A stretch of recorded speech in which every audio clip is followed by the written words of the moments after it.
Hey boys and girls, welcome to another super exciting, outrageous toy review. Today I am taking a look at Payload. It's sort of an overview of the different versions of Payload that have been released over the years. I just released a review of the modern Gi Joe Collectors Club version of Payload, and that's sort of what sparked the idea of this video because I was thinking about the cool parts of the original Payload figure and how he was repainted once and was done well, and then after that he just didn't really receive any justice in his reissues. In 1987, the Gi Joe Astronaut Payload was released as part of the Gi Joe Defiant Space Complex set.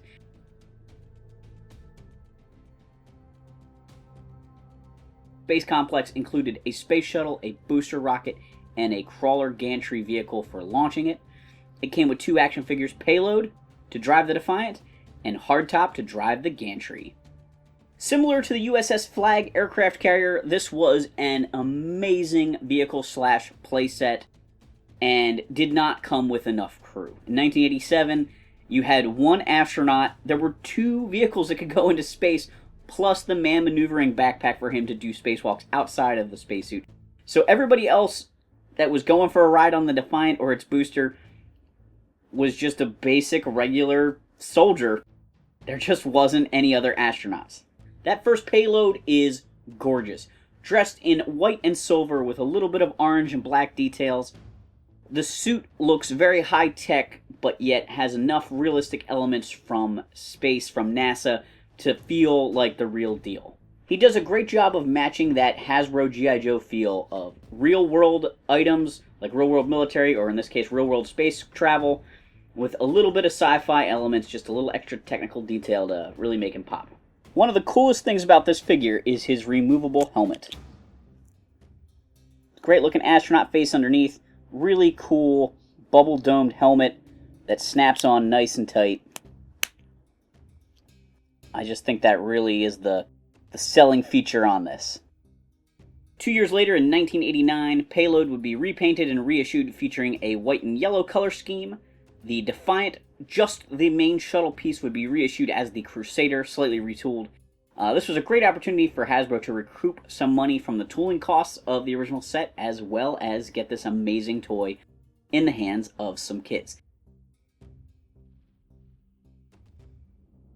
This is actually the version of Payload I first encountered as a kid. A good friend of mine had the Crusader. We played with it all the time. Loved it, loved it, loved it. And I was very excited to get the original Payload much later on as a collector down the road. In 1993, Hasbro came up with the idea of adding a whole space team called Star Brigade to the G.I. Joe team. They did not plan to repaint the Defiant and re-release it, although they probably should have, but they did plan to re-release Payload. You can see the prototype figure on the back of the packaging from the Star Brigade Payload figure. This time he was going to be painted in green and black, and he looks amazing. Unfortunately, something happened. Who knows? The mold was lost, misplaced, whatever. They could not use it. They had to go with a different mold. Gonna keep this green and black paint scheme because it looks great, but we gotta use a different figure. Who could we use? Well, as far as guys with bubble helmets goes, we've got General Hawk from 1991, as well as a Eco Warrior barbecue figure. We also made Countdown as a astronaut in '89. Okay, here's what we're gonna do. General Hawk's spacesuit, we're giving that to Roadblock.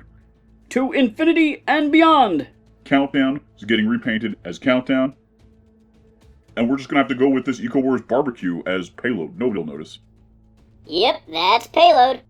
I'm going to step in here to just talk about the design of this figure for a second. I'm okay with this being barbecue, and I'm okay with the Eco Warriors having a firefighter on the team. But they were like stopping toxic sludge, so to me this should have been airtight. This looks like a toxic hazmat suit, not really a firefighting suit, not really a space suit. I get where they were going. It does have the visor, that part's good, but the flatness of the top I think kills the look of this being a spacesuit.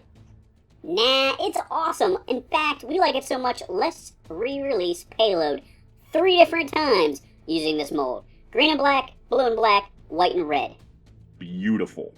When Hasbro started Star Brigade, G.I. Joe went very sci-fi.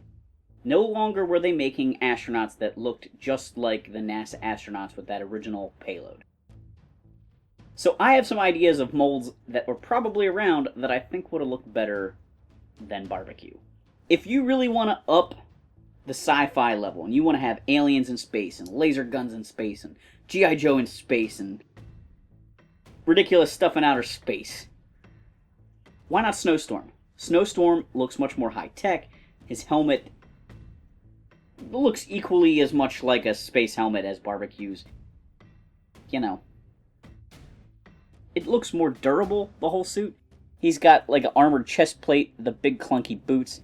I just think he's got a lot of the same design aspects, but would be a better astronaut. On top of that, I know we're digging back pretty far here. Maybe they wouldn't have this mold either. But Secto Viper has a really cool bubble helmet look to him that I think is reminiscent of the original payload.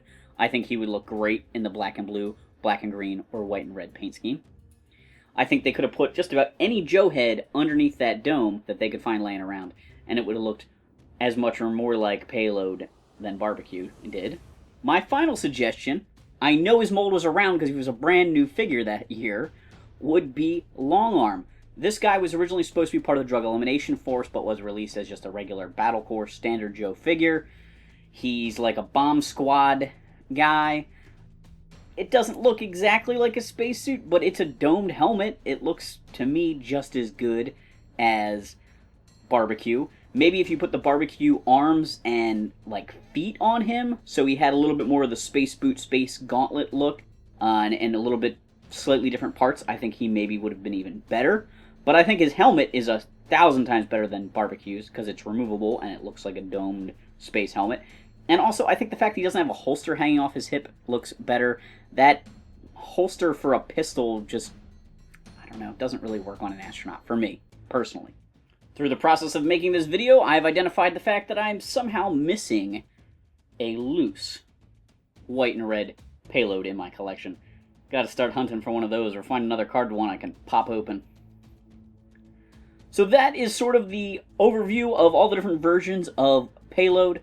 The G.I. Joe Astronaut, the original G.I. Joe Astronaut. Of course, there were other original astronauts like Countdown and Space Shot, and lots of older Joes that were retrained to be astronauts for the sake of Star Brigade, like Duke, Heavy Duty, Rock and Roll, Ozone, and many more. Thanks for watching this super exciting, outrageous tour review. Make sure to like, subscribe, and check out our other videos.